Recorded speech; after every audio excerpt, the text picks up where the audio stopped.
मैं और रूपा दोनों बचपन की सहेलियां हैं। साथ ही हमने स्कूल और कॉलेज किया। हमारी शादी भी लगभग साथ साथ ही हुई। हमारी शादी को लगभग 5 महीने होने वाले हैं। मैं तो 2 महीने बाद अब्रॉड आ गई। मेरे पति NRI हैं, वो वहीं बिजनेस करते हैं।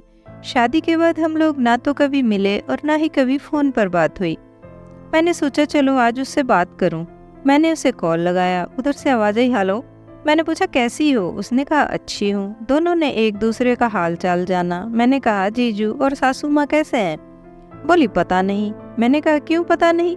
वो बोली मैं तो शादी के 1 हफ्ते बाद ही पापा के घर आ गई थी, तब से यही हूँ। मैंने कहा पहेलियाँ मत बुझा, विस्तार से बता क्या हुआ। वह बोली मेरी सास हिटलर से कम नहीं है, पता नहीं मेरी उस घर में निभेगी भी या नहीं।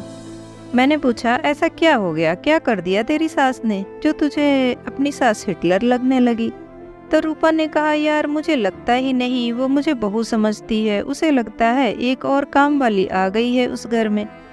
उन्होंने मुझे मेरा काम समझा दिया, बाकायदा लिस्ट बना कर दी ताकि मैं कोई काम भूल न जाऊं। लेकिन शब्दों को चाशनी में डुबो कर बोली देखो रूपा बहू, तुम दिन में ड्यूटी जाओगी तो सुबह शाम का काम तुम कर लेना, दिन का सारा काम तुम्हारी जेठानी कर लेगी। मैंने लिस्ट देखी तो मेरा सिर ही चकरा गया। सुबह शाम की चाय मुझे बनानी थी, उसके बाद सबके लिए ब्रेकफास्ट भी मुझे ही बनाना था और चाय नाश्ते के बर्तन भी साफ करने थे। फिर शाम को सबके लिए खाना बनाना और बर्तन साफ करने। मैंने पति से कहा अगर यही सब करवाना था तो दूसरी बहू भी भाभी की तरह घरेलू ले आते, नौकरी वाली से शादी करने की क्या जरूरत थी। मेरे पति ने लिस्ट देखी तो बोले क्या हो गया यार, तुम्हें सुबह शाम का काम ही तो करना है, बाकी सारा दिन का काम तो भाभी ही करेंगी। हो जाएगा, तुम कर लोगी, डोंट वरी। मुझे गुस्सा आ गया। मैंने कहा भाभी कमा कर नहीं लाएंगी, सारा दिन घर में ही तो रहती हैं।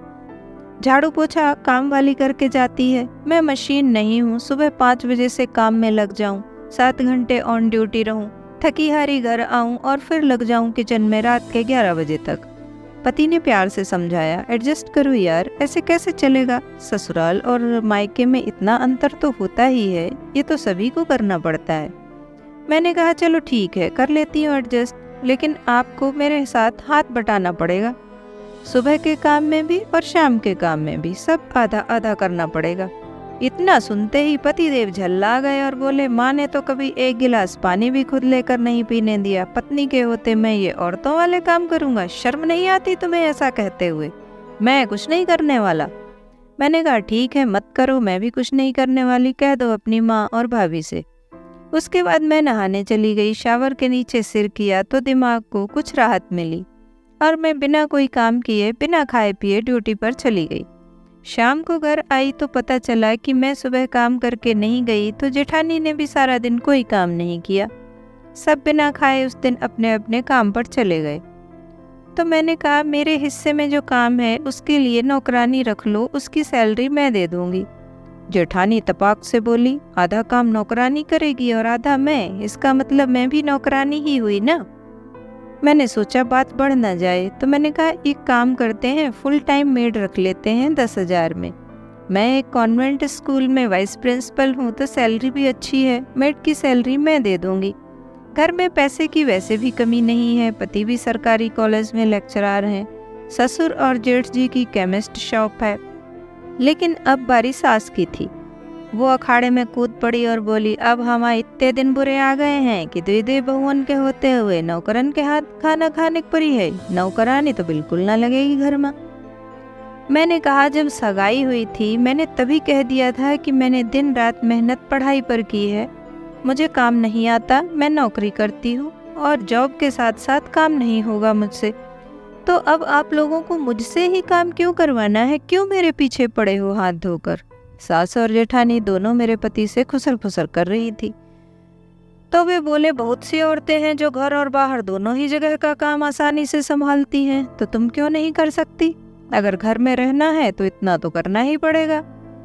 मैंने कहा ठीक है, नहीं रहती तुम्हारे घर में। मैंने सूटकेस उठाया और आ गई। अब मैं वहाँ जाना भी नहीं चाहती जहाँ इंसान की वैल्यू ही ना हो। दोस्तों यहाँ कौन सही कौन गलत, अपनी राय कमेंट में ज़रूर दें। इस सिचुएशन में कैसे हैंडल करें कि घर की प्रॉब्लम सॉल्व हो जाए। क्योंकि आजकल की लड़कियां पढ़ी लिखी और नौकरी पेशा हैं, तो कुछ घरों की ऐसी सिचुएशन बन जाती है। आप अपने अनुभव से मशवरा ज़रूर दें ताकि ऐसे बिखरते परिवार एक हो सकें। कहानी अच्छी लगी हो तो लाइक करके शेयर कर दें और ऐसी ही कहानियों और जानकारियों के लिए चैनल को सब्सक्राइब कर लें। मैं आपसे फिर मिलती हूँ किसी अन्य कहानी या जानकारी के साथ। तब तक खुश रहें, खुशियाँ बांटें, अपनों का साथ और प्यार आपको हमेशा मिलता रहे।